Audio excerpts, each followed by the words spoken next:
The ancient Victorian house stood on the outskirts of town, its weathered facade and looming turrets hinting at a history filled with secrets. My wife Jane and I moved in, excited to restore the house to its former glory. But as we settled in, an unsettling feeling crept over me, especially when I ventured into the attic. The attic was accessed through a narrow staircase that groaned with each step, as if reluctant to reveal each secret. The air was stale, thick with the scent of old wood and memories long forgotten. Antique furniture, dusty trunks, and forgotten relics adorned the space, casting eerie shadows that danced on the wall. One night, I ventured into the attic alone, drawn by an inexplicable curiosity. As I surveyed the forgotten treasures, a chill coursed through me. A whisper, faint but unmistakable, echoed in the air. My heart raced, and I turned to find the source, but the attic was empty, bathed in an eerie silence. As days turned into weeks, strange occurrences began to unfold. Objects moved on their own, footsteps echoed in empty hallways, and chilling drafts swept through the rooms. I confided in Jane, who dismissed my fears as mere imagination, but I knew something was amiss, especially when the attic's pull grew stronger. One evening, unable to resist the call, I ascended to the attic once more. The whispering intensified, forming words that tugged at my mind like desperate pleas. I followed the sound to a dusty corner where an old mirror stood, its frame adorned with intricate carvings. My reflection stared back at me, but its eyes held an unworldly gleam. With a trembling hand, I reached out to touch the mirror's surface. The world around me shattered, and I found myself in a place that defied reality. Shadows danced and swirled, forming into shapes that flickered like half-remembered dreams.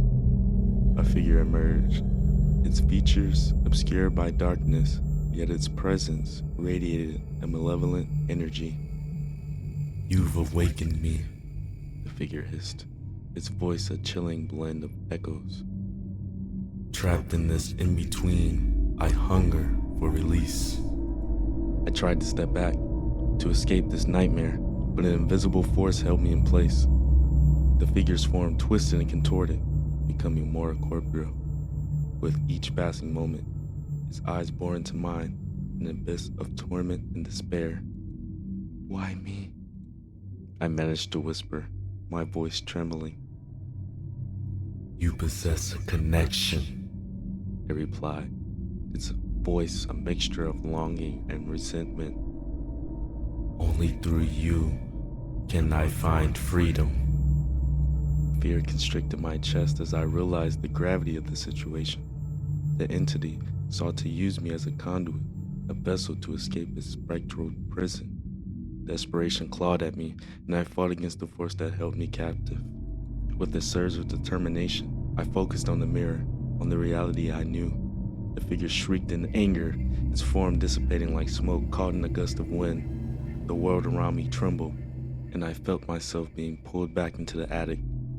I awoke on the attic floor, the mirror before me cracked and lifeless. The whispers had ceased, and the air felt lighter, as if the oppressive presence had finally lifted. Jane found me there, disheveled and shaken, and I recounted the harrowing encounter. Days passed, and the house seemed to settle into a semblance of normalcy. The strange occurrences ceased, and I began to hope that the nightmare was truly over. But as I passed the mirror, a reflection caught my eye.